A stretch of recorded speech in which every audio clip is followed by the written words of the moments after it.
Hello everybody!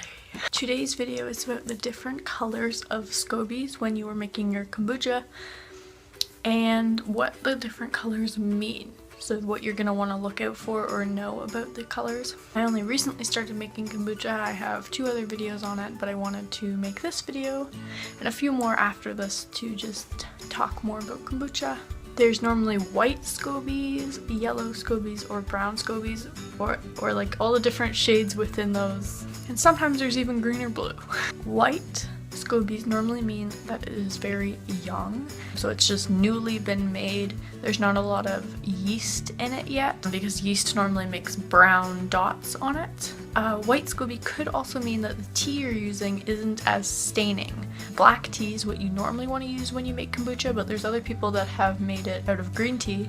It is possible, it just doesn't do as good of a job. If you're using a green tea, it might not stain your Scoby as much as a black tea would. My Scoby personally, it's brand new and it's already a creamy yellow kind of color. Which brings me to yellow. Yellow means your Scoby is kind of like middle-aged.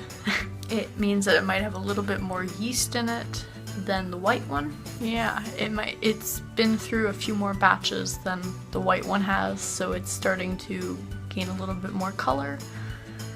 And brown Scobies, they're old, really old. You've probably been just keeping the mother, which is, the mother is like the main Scoby, and then it makes another Scoby under every single time you make kombucha.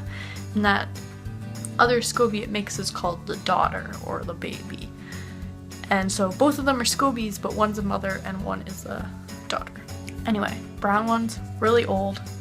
They might have been stored in a Scoby hotel, which is where you put your Scobies when you're not making kombucha, or if you're holding on to them to like sell them to somebody, I guess. Brown Scobies are also really high in yeast. They have a bunch of yeast on them. But none of these colors are actually bad. So having a white Scoby, yellow Scoby, or brown Scoby, none is better really than the other. They all work the same. Some people might just prefer to look at a white one than a brown one. But they all do the job, and so there's nothing to really be concerned about.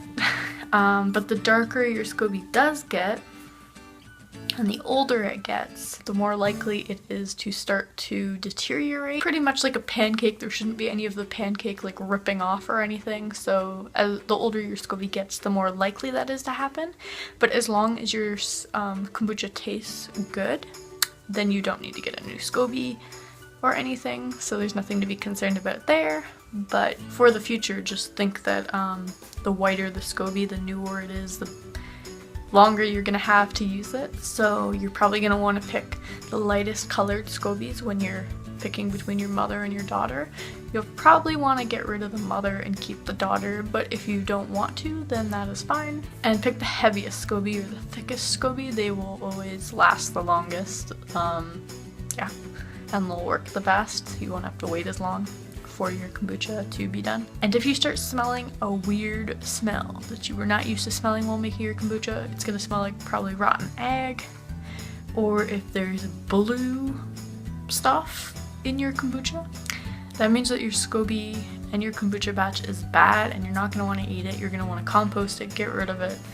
Do not drink it, because the mold will not do good things to your body. You're probably just gonna get a lot of digestive issues as your body tries to get it out of you. Yeah, so that's all the information I have for you guys today, and I will see you in another video. Goodbye.